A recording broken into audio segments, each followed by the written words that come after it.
السلام عليكم ورحمة الله وبركاته. إنا لله وإنا إليه راجعون. waxaan halkan tacsiye uga dirayaa asxaabteyda gabadhii ku geeriyootay majaajilnimadii filinkii ay jilayeen kooxda dhalinyarada ah oo isku tagtay. aad iyo aad ayaan u daawan jiray ugu xirnaa. ilaahay ha u naxariisto. gabadhaas way ku cusbeed oo maanta filinkaasay bilow ku ahayd inay qayb ka qaadato, laakiin wax walba waa qadarta rabbi. qoraal ayay ku dhaceen. ilaahay ha u naxariistaan leenahay. asxaabay idinkana usoo duceeya abaayo. aniga ayaga horta aqoon iskuma nihin, isma garanayno. alxamdulilah, ilaahay ha u naxariisto. waan daawan jiray, dadaan ku xiranahay, mar walba aan jeclahay dadka ka qosl siiyo, dadka farxad geliyo, intaba way ahaayeen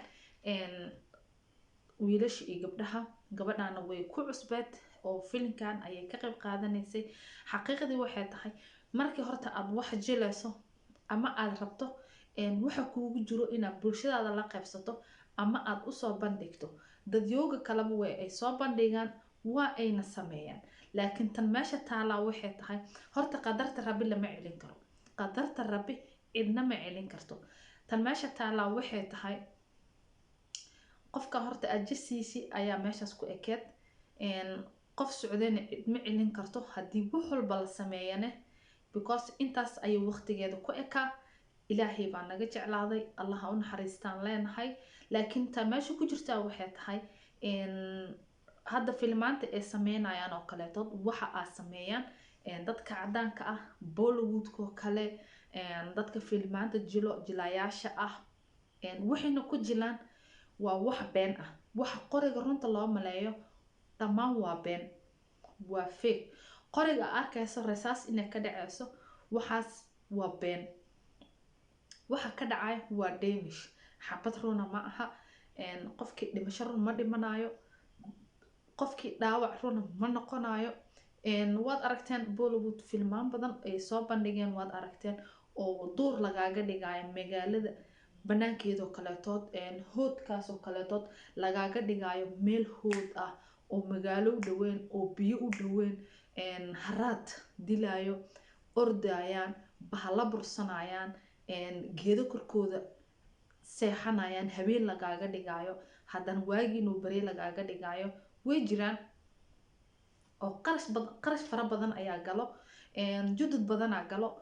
dadka sameynayo waxaa laga soo maraa, waxaan ku leeyahay make upka loo marinayo, xataa dadka rafaadka jilaayo, dadka dharka jeexjeexan jilaayo.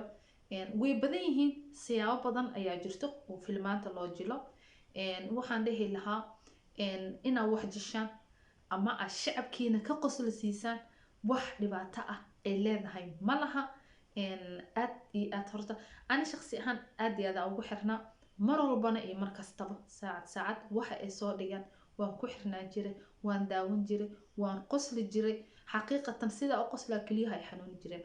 marka waxaan leeyahay gabadhan abaayadeen allaha u naxariisto, naxariis janna allaha siiyo. kuleeto meeshaas inay ajaseeda ku ekeed, nafteeda maalintaas inay meesha ku baxdo wax qoran ayay ahayd. wax qoranna cidma celin karto. waxaan leeyahay dadkii eheladii iyo qaraabadii iyo hooyadii iyo aabihii iyo walaalihii dhammaan iyo asxaabtii ay ka geeriyooto, waxaan leeyahay samar iyo iimaan ilaahay ha idinka siiyo. tan labaad waxay tahay aan rabo inaan nidhaho gabadha familkeeda, horta qadarta rabbi waad qaadateen alxamdulilah oo waad ogolaateen, been ma aha. maanta wiilka xiran oo saldhiga ku xiranne horta waxaan wax qoran ayay ahaayeen. wiilka hadalkiisa siduu ka dhawaajiyane ama oo u hadlayne, marka hore bistoolada markii lii dhiibooda gaari ayaan wada saarneen oo dhahay fil inaan soo duubnaa loo socday, gaarigaa la wada saarnaa. in ay xabadda raacsan tahay maba ogeen oo dhahay. qaladkana wuxuu ka yimid qofkii bistoolada soo dhiibay. waxaan dhihi lahaa qofkaas wuu tegay, laakiin qofkan kale waxba yaa la xirin, waxba yaa la ciqaabin. qofkan ajasheeda intaa ku ekaa. qofkii bixi rabana cidma celin karto. haddii xataa ay saxaabadaas ku dhici lahayn, kuleeto qof kale sababtiisa noqon lahayd.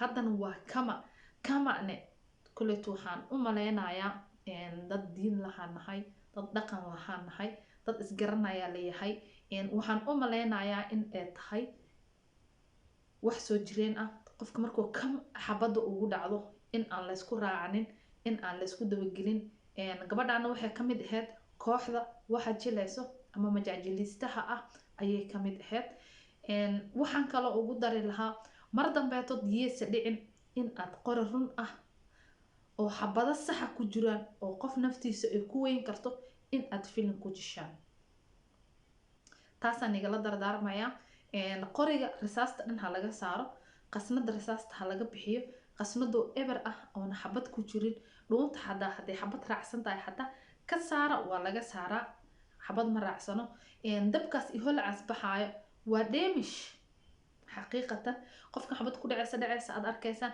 waa dheemish ma aha xabado run ah ma aha dhibaato run ah maxaan make up laisku marinooyaa weji dilaacayaa arkaysaa waxaas waa make up oo keliya waxaad arkaysaa qofkii faranfar u eg waa make up waxaas dharka loo kala bedelaa dhar jeexjeexana loo xiraa hadda maasha Allah tabaarakallah xaafadihiina ku dhex jilaysaan xaafadihiina ayaa ku dhex sameynaysaan waxaad safar u galaysaan oo aad qarash badan idinkaaga baxaayo ama judud badan waa gelinoo siin xaqiiqdii laakiin rafaad badan uma maraysiina idin leeyahay xaqiiqdii dhammaana eheladii iyo qaraabadii ee gabadha abaaya ah ka geeriyootay waxa aan leeyahay samir iyo iimaan ilaahay hanaga wada siiyo dhammaanteenba waa geeri xanuun badan waa geeri naxtin leh qofka semberi haddii aan soomaalinahay waxaan ku sabarnaa qofkaagii inaad gidgidiso xaqiiqdii waxa aan ku samarna waxay tahay qofkaagii intaasoo sariir ii saarnaa oo wuu iiga bukay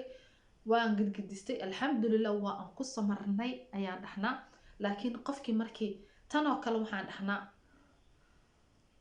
waa wax laga naxo laga argagaxo qof hadda kaa tegay oo film noo soo jilo kaaga tegay haddana asoo dhakhtarka loola sii cararay nafti dhex oga baxday xaqiiqdii aad iyo aaday u xanuun badan tahay waxa aan leenahay samar iyo iimaan dhammaantiinba ilaahay ha idinka siiyo gacanka xaq daran ma dhihi karno oo waxaan wax qoran ayay ahaayeen qoraalka rabbina cid ma diidi karto waxaan leenahay qabrigeeda waasac Allah ha uga dhigo ilaahay ha u naxariisto asxaabteyda quruxda badan leh dhammaantiinna waxaan idin leeyahay videogan kuma sii dheeraanayo waxaan usoo galay eheladii iyo qaraabadii iyo asxaabtii iyo walaalo aabo hooyo dhammaan intii ay ka tagtay in aan uga tacsiyeeyo halkan tacsiye oga diro ilaahay ha u naxariistaan leenahay wa inna lillahi wa inna ilaahi raajicuun ilaahay ha u naxariisto asxaabteyda igu xiran dad aad iyo aad u wada wanaagsan boqorra ah maasha Allah tabaarakallah dhammaantiinba xoogaa idin jeclahay abaayo noogu soo tacsiyeeyo Allah ha u naxariisto qabrigeedana rabbi ha u waasiciyo naxariista jannada Allah ka waraabiyo kama ayay ku dhimatay xaqiiqdii hooyo iyo aabo ee ka tagtay guri ayay ka baxday way xanuun badan tahay xasuusteedana xaqiiqdii uma maleynayo sidii dheel ah inay ku jarmeyso ama ay ku dhamaaneyso waxa aan leeyahay dhammaanteen samar iyo iimaan Allah naga wada siiyo videogayga hadduu kusoo gaaro ilaa garay ii share garay comment qurux badanna ila qaybso waa walaasha Shamis waxaan idinkaaga sii tagayaa assalaamu calaykum waraxmatullaahi wabarakaatuh waxaan leenahay dhammaantiinba